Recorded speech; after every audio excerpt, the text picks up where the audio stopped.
After 8 days of sailing south into the trade winds, we take a much needed break in beautiful Margaret Bay. Troy attends to some noisy bearings in our wind generator and discusses the stern arch that holds our solar panels and so much more. We explore a little on shore and do some free-range beach cooking before meeting some of our wild neighbours.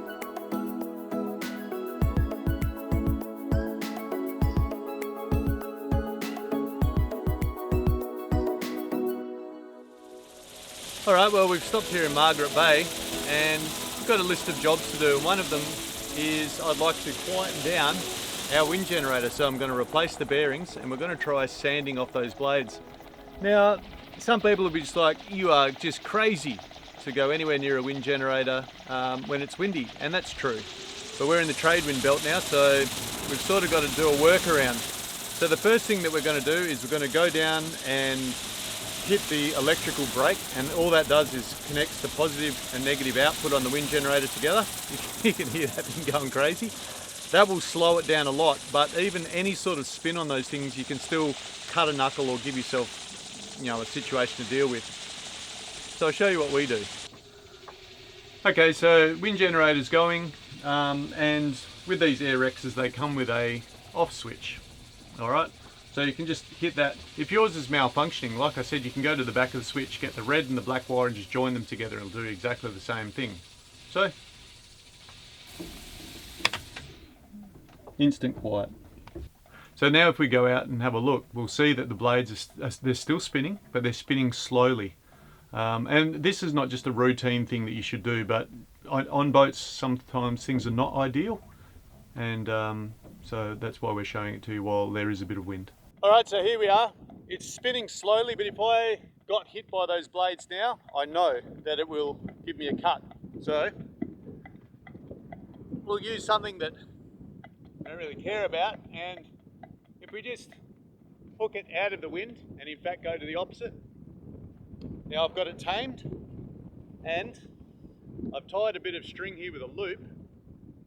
We can put that back and just keep sliding that up the pole. Nice and tight. The beast is tamed. Alright, so we've tamed the wind generator, and the other thing that we want to talk about, a few people have asked about our arch here at the back. So we'll just give you a very quick rundown. I didn't build this or design it, and there's a few things I'd do differently, but overall I think it does a pretty good job. So at the moment you can see that it's shaped like this. The solar panels are fixed to the frame. Alright? Sometimes you'll see them like this when we're sailing, sometimes you'll see them up, sometimes you'll see them flapping around wildly while Pascal runs naked to the front to settle down a spinnaker as we come behind a mainland. But this is how we sail with it, and it's got two advantages. One, it's stable and steady and quite solid, but it also gives us a nice shady area there to do watch from. But when the sun's up and we're at anchor, we like to put it out because a nice horizontal surface for all panels is on average the best way of gathering as much solar energy as you can. You can make it flat and leave one panel down as the sun's rising and then put the other one down and raise the other as the sun's setting if you like. So we'll go and open it up now and you can see it's pretty easy. This framework is made of 1-inch 316 stainless steel tubing, and this solar panel here in the center is the one that's fixed to it. So I've got a couple of steel plates and machine screws up and bolted through to the tubing here. One with a hex head and one with a pan head. I don't know. Alright, so all we have to do to raise it is there's a machine screw here and another one at the back, and they've just got wing nuts. Alright, 5mm socket head and a wing nut. And that is that. And all we do then, and this is the high-tech part, look, we've got a little bit of 3/4 inch dowel with a pan head wood screw just stuck in it. And all that does is goes into a hole right there to receive it. So it's pretty steady, and that's it. When I got the boat, I thought that this thing wasn't all that stable. It's now a bit more stable, and that's because I've put these little struts in at an angle right down below. In a perfect world they'd be as high as possible, run at 45 degrees in a crisscross. it wouldn't give us very good access, and it'd probably look even uglier than what it does. Because I'm under no illusions that this arch actually looks pretty on the back of the boat. But it's really practical, so I've kept it. If we take this boat down into the Southern Ocean, it'll be going, all right? And what we're going to do is actually put rails here with flip-up solar panels there, and then this won't be a structure on the back. At the moment, if you look at the pilot charts where we're sailing, is generally about 2.5 metre swells. That's not big enough to cause a problem. And I took Marul down the WA coast in, what, 3 metre seas on a 3 metre swell, which was unpleasant, but this stayed put, all right? It didn't move. So, yeah, I live with it at the moment. But that's it, that's our arch. So it holds the wind generator, the outboard engine, the outboard fuel, the solar panels, our fishing rods, our barbecue. So for an ugly old bit of stuff hanging off the back, it does not a bad job. Oh, and it also supports the wind vane. All right, so I'm going to dive up there on top of the solar panels and work on that wind generator, pull off the front facing. If I just went and sat on those solar panels, I'd break them, wouldn't I? And my bum would go straight through and it'd probably be a nasty old injury. So I'm just going to put this bit of hardwood straight off the battery box on there, spread the load, and I'll have a nice platform to work on.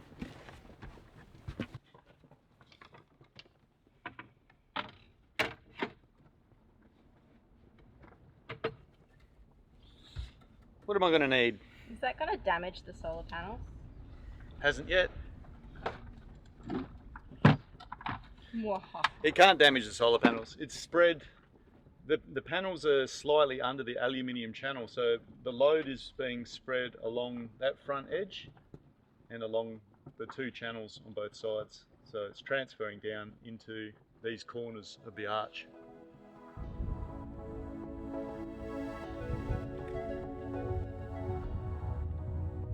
If you do go diving into your AirX wind generator, these little cables here are numbered 1, 2 and 3.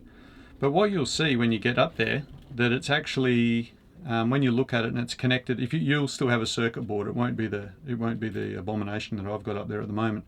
You'll see that it's like 1, 3, 2.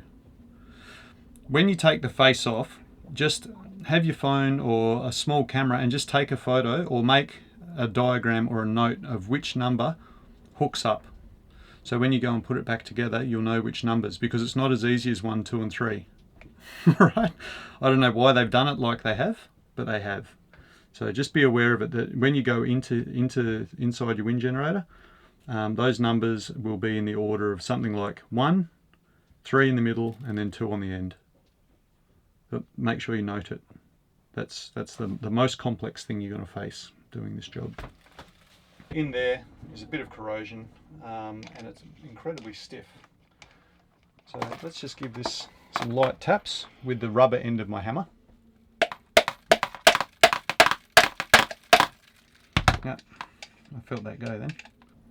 So once you've got this housing off, and this contains the field windings, and here is your magnets. All right. Whoop. As you can see. With this rotor, we're going to clean up that corrosion. Be really careful, all right? These little magnets, they're just held on there with a band. If you drop them, there is a chance that you can shatter them, all right? And if you hit them with anything steel, you also might shatter them. So don't do any of that. All right, so what we want to do really now is just get this circlip, pull that off, pull those bearings out, which look a bit scabby, and we're away. So some circlip pliers you should have in your toolkit.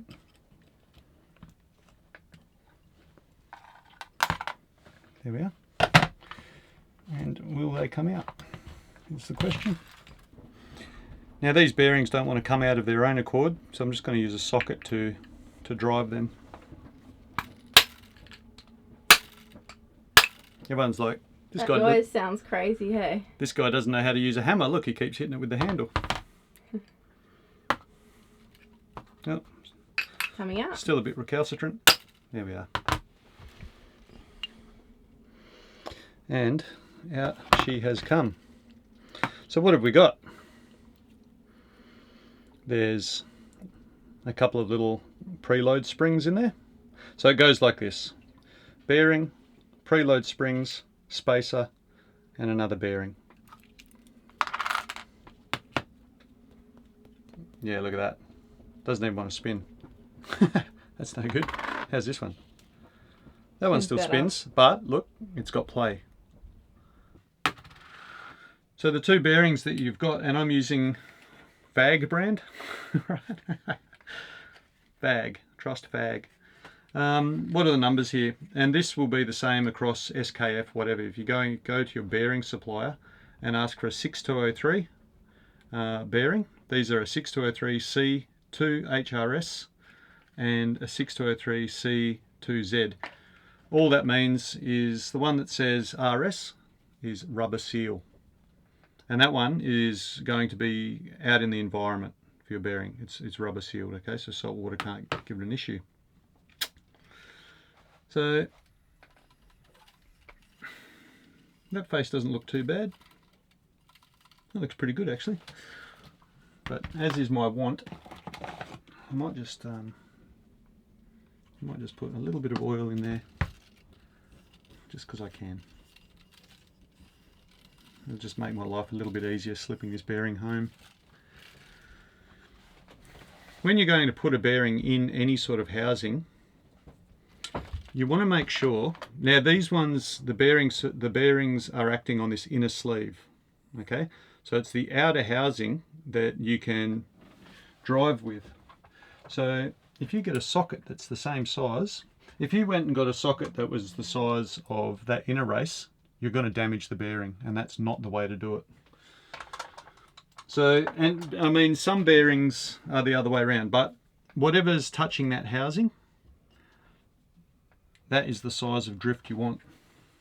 Can I get one that's more exact? Ooh, look at that, that's one, but it doesn't go in there. So we'll stick with this one. It goes in pretty nicely and it contacts the outer sleeve of the bearing. So this one, no rubber seal, it's internal.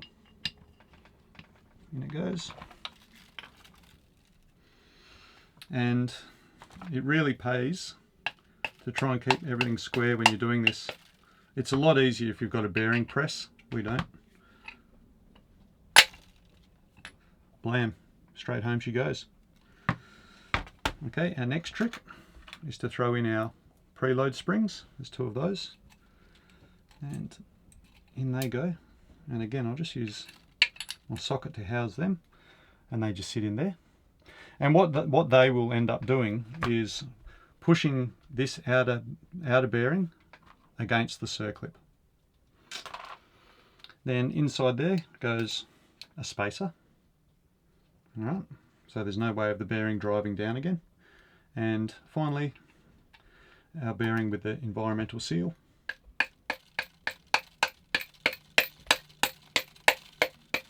So it's below flush now, socket.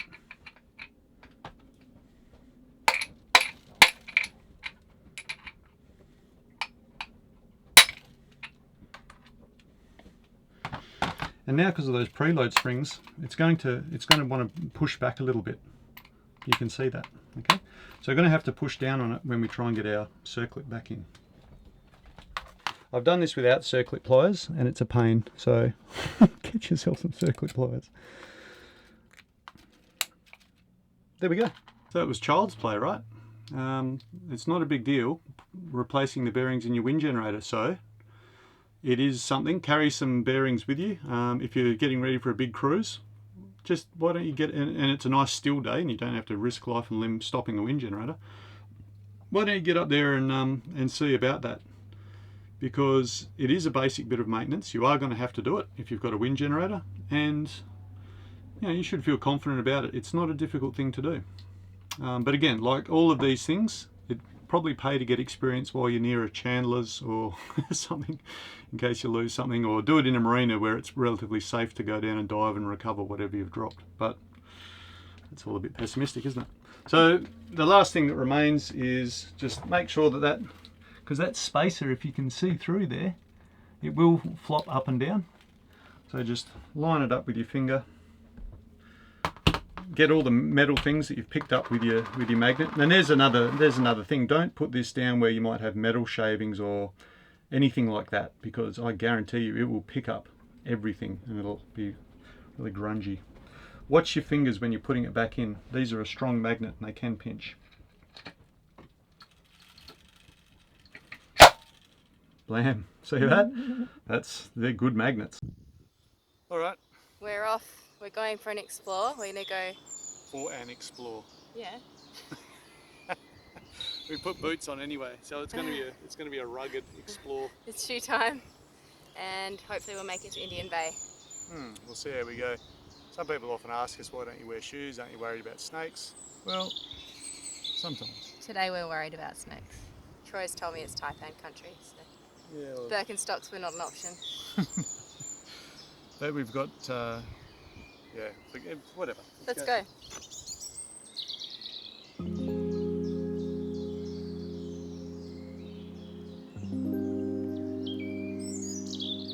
This rock is incredibly heavy and it's starting to corrode. This is loaded down with iron. Yeah.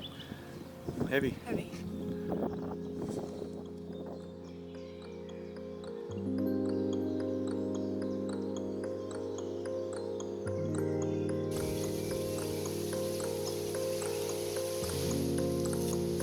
Oh, stop shaking it.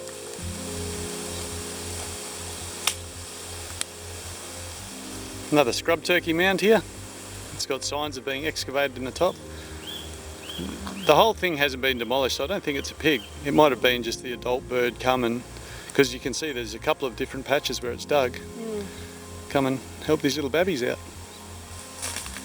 This is the sort of reason why we're wearing shoes today. So we saw the last one just had a few discrete little holes just dug in it, very small. This is more like the work of a pig. The pigs are a real problem here. They eat turtle eggs, bush turkeys, everything. Hit a dead end. Well, we could bash through it, but that would be like a kilometre at least bashing through. It's more than that. It's 2. Yep, 2.5 k's. Well, I think there's some pretty birds in here. Yeah. It gets pretty thick and there's a big flat land right at the back of the swamp. So it's just going to be 2 k's of that. Yeah. So I don't really want to go hack my way through it. Not without a good reason. Yeah. Just seeing a beach, not a good enough reason.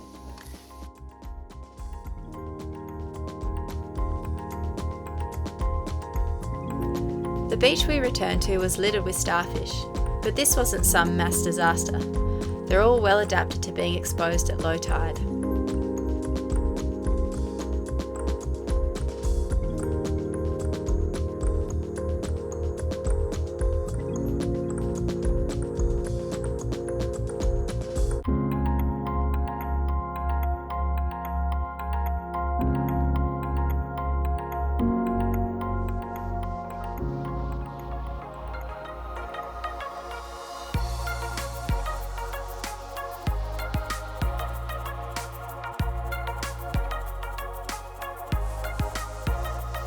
While Troy was busy collecting coconuts, I went hunting for some oysters to smoke on the fire.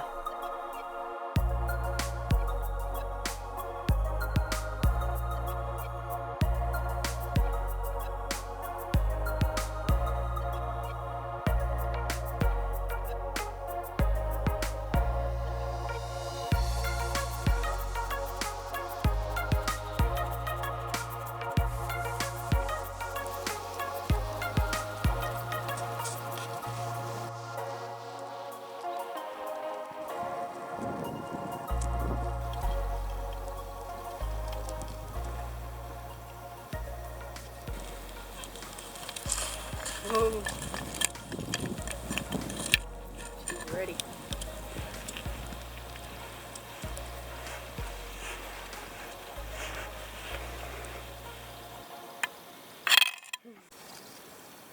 Perfection. Oh, Pretty good oyster. Perfect oyster. Really good flavour. Oh, It's really burnt. take that oyster. They smell good though. They go smoky when they're like that. Yeah.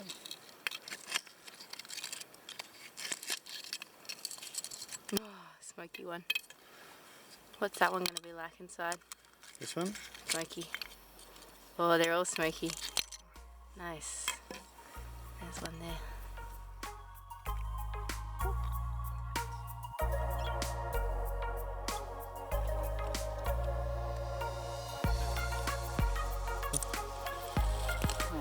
They're quite good like that. It tastes so good. Yeah.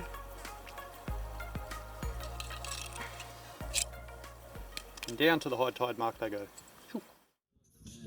Squid head. This way of gutting we've managed to keep the ink sac from going crazy. But see what the bat fish thinks. Oh, it's a shark. Oh, the batfish beat the shark. The killer of the deep, eh? Scared of a batfish.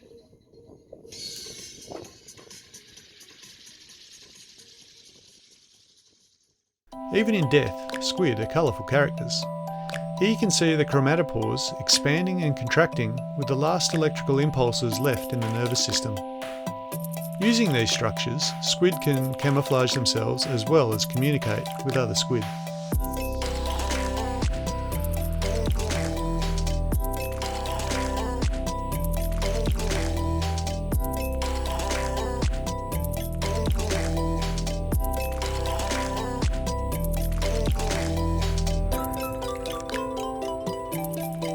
As the light faded over the bay, one last visitor came to say goodnight.